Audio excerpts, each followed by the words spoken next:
Vous avez tout simplement besoin de le partir par ici. Vous allez avoir l'option, dans le fond, heating, qui est chauffage, ou sinon l'option ventilation. Alors ici, on a la façon chauffage, excusez-moi, la façon chauffage et la façon ventilation. Fait que ces deux modes-là, tout dépendamment de ce que vous voulez dans votre véhicule. La portion chauffage, on va cliquer sur OK. Et là, présentement, vous avez un mode, dans le fond, comme en degrés ou sinon en Fahrenheit.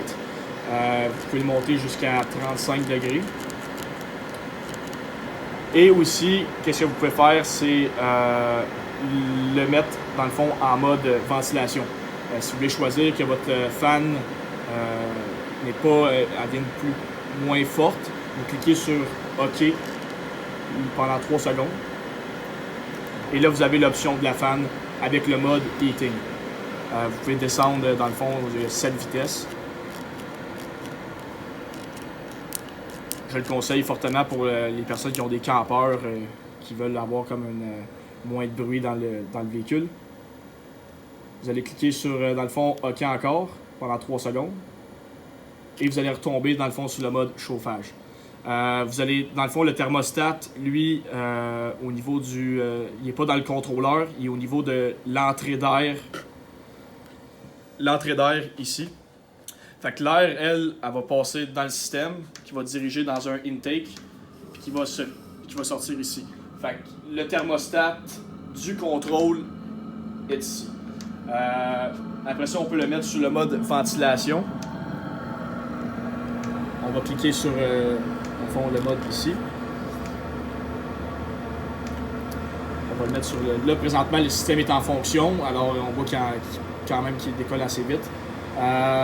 Vous avez le mode fan. On va cliquer sur OK. Si vous voulez une légère ventilation au niveau du véhicule, puis c'est pour le mode fan. Fait que vous avez cette vitesse encore seulement en mode fan. Fait que c'est seulement les hélices ici. Après ça, là dans le fond, ben là on a l'heure affichée. Vous pouvez programmer aussi l'heure affichée. On a la mode programmation contrôle 7D, 7 jours. Vous pouvez, dans le fond, vous cliquez sur OK. Et par la suite, vous pourrez programmer 3 semaines consécutives. Là, on ne le voit pas super bien à cause que le système fonctionne.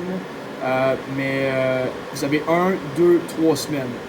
Fait que vous pouvez choisir votre semaine que vous voulez programmer.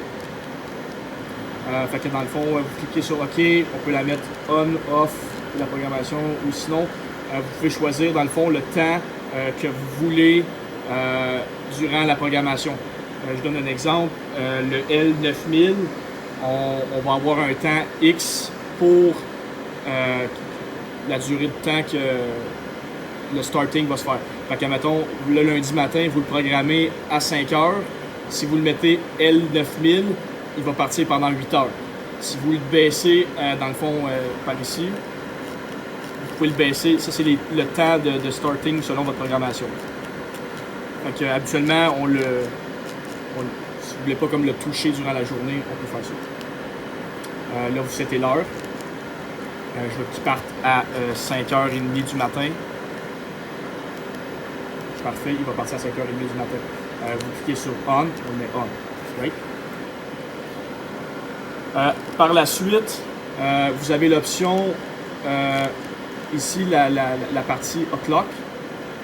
Dans le fond, la partie qui a comme une horloge. Vous pouvez cliquer sur, dans le fond, OK, c'est ici. Moi, dans le fond, ça ici, c'est pour setter les jours de la semaine. Dans le fond, l'heure, ou sinon, tout dépendamment de comme ce que vous voulez. Là. Vous avez l'option, ici, de cliquer sur les deux flèches, qui va vous amener à P1. Dans le fond, ça, c'est un reset pour l'OCU. Fait que si vous voulez faire un reset pour les codes d'erreur ou quoi que ce soit, non, pas les codes d'erreur, excusez-moi, c'est pour faire un reset au niveau du timer. Dans le fond, si vous voulez changer l'heure, vous voulez changer les contrôles, puis vous voulez remettre tout à zéro, c'est par ici. Fait que, le C1, lui, Ça va être, dans le fond, pour faire un... lui ici, un petit peu, ça va être pour programmer le fuel... non, le C1, c'est pour programmer, dans le fond, votre langue.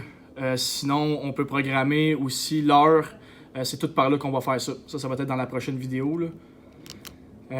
Sinon aussi, vous avez l'option P2 qui va être, dans le fond, lors de l'installation, vous pouvez avoir accès à pomper la pompe à fuel toute seule. Fait que je donne un exemple, vous faites l'installation, vous avez terminé l'installation, vous allez sur P2 et la pompe, à l'aide du timer, peut être pompée. Alors ça va être marqué Fuel. Et là, on entend un peu la pompe qui pompe. C'est un mode manuel. Habituellement, avant, il fallait qu'on se connecte sur l'ordinateur. Maintenant, on se connecte directement sur le contrôleur pour pomper la pompe à fuel. Je vous suggère de vérifier en dessous du véhicule où ce que le fuel est rendu, le gaz. Sinon, vous allez nailler le système. Vous allez complètement... le gaz va sortir par l'intake. Par la suite, c'est pas mal ça. Ça fait pas mal le tour.